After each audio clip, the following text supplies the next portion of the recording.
Hi, I'm Paul Sage. I'm the creative director. I'm Nick Conkle. I'm the lead gameplay designer. I'm Chris Strauss. I'm the lead UX designer. So today we're going to be talking about something that's kind of near and dear to my heart, which is crafting.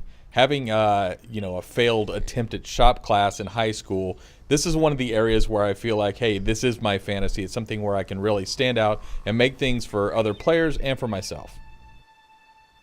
All right, so here we are looking in the world, and I think it's pretty necessary to upgrade my armor at this point a little bit.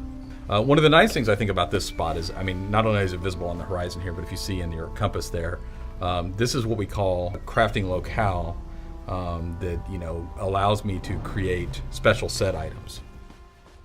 And to make set items, you're definitely going to want to collect a variety of ingredients. So you can see you can just pick them up in the world, no big deal, if you happen to come across them, but sometimes they're a little hard to find.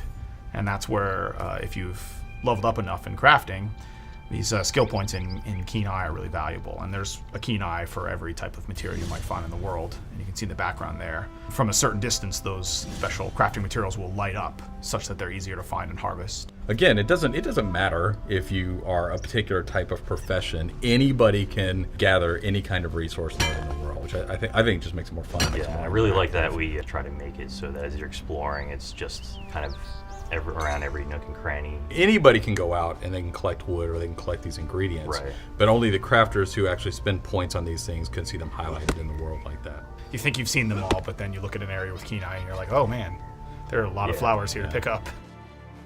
All right, this is one of the locations where you craft set pieces in the world, and you can only find it through exploring. So rather than just going to a city or a town to craft your gear, you come to these special places, and it's guarded by tigers. This is sweet cat-on-cat combat. Don't kill the cats. Oh wow, I didn't even think about it that way. Why would you hurt your brother?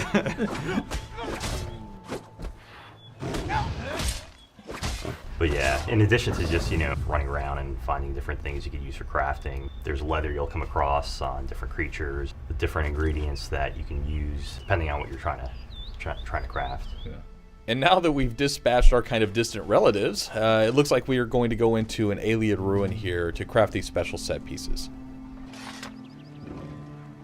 So you can see that, unlike a normal crafting station that you might find in a city or whatever, any items that you create here have the opportunity to create the Magnus's gift set bonus. And there's lots of these all throughout the world. You kind of have to explore and find them. And in this case, items that you create have the opportunity to get this special, unique set bonus, in addition to whatever normal customization you want to put on them, which we're sort of looking at here. This research is actually one of the things I really like about this system. We have traits, which are the innate properties of an item. Traits are things like it's sturdy and whatnot.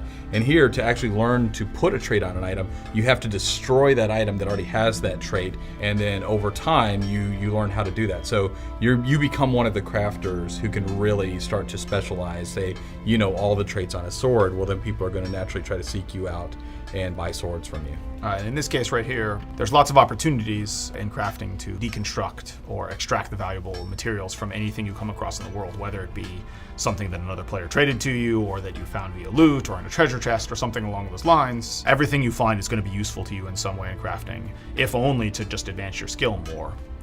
So the entire world is really integrated into that system. The idea is really to give you a high level of control. So you're controlling not only the material it's made out of, the level it's made out of, but the look of it, and then of course the innate properties of all the items here.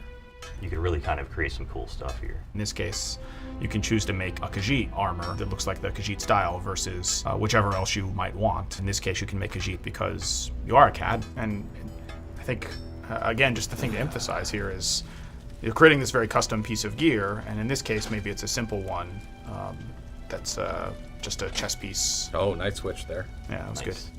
But as you play the game longer and longer, you might find the opportunity to use different styles. And the mechanisms that's accomplished through is via these racial motifs that you find all throughout the world that will teach you a different style of gear that you can make. So really, it's just like school, where they told you that everything you actually need to learn, you can learn in a book.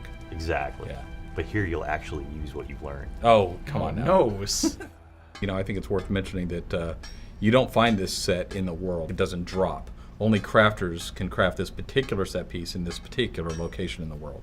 It really ties the crafting system in with exploration in the world. And there's social elements there too, like, oh man, I found this one ruin you can go to, and there's kind of a legendary station there that lets you make the Magnus's gift set bonus, which is pretty good, and it's a set bonus that was completely unique to crafting. So if you really want a 5% chance to negate the cost of spell, you gotta find a crafter who's willing to go there and make it for you. Yeah.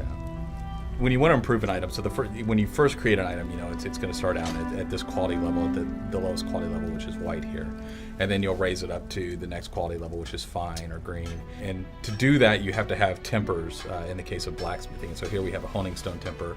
There's a little bit of a gambling game here. The more tempers you add, the better chance you have to get to the next quality level. But if you don't have those 100%. tempers, That's not much of a gamble, It's though. not a big risk there. Yeah, that's Look. not much of a gamble at 100%. Yeah, I invested heavily in Magnus's Curious here.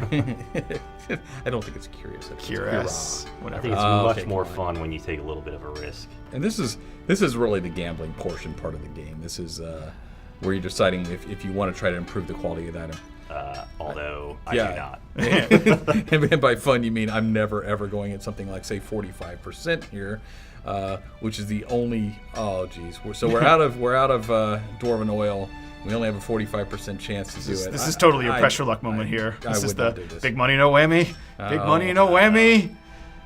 Yeah! Got it in one. Yeah, Nice. okay, come on. Yeah. Did not think that was going to go through. That was risky, but it was worth it. I live for the buzz. Look how much cooler that looks. So much more stylish. Right. But look at this. Compliment your There name. we go. And then when you Now start it's all to fully matching? upgrade, yeah. So I mean, I think the thing to end with is that crafters are super valuable. They can take the best items in the world and make them better, and they can also make the best gear. Plus that armor just really makes your eyes pop. And cats.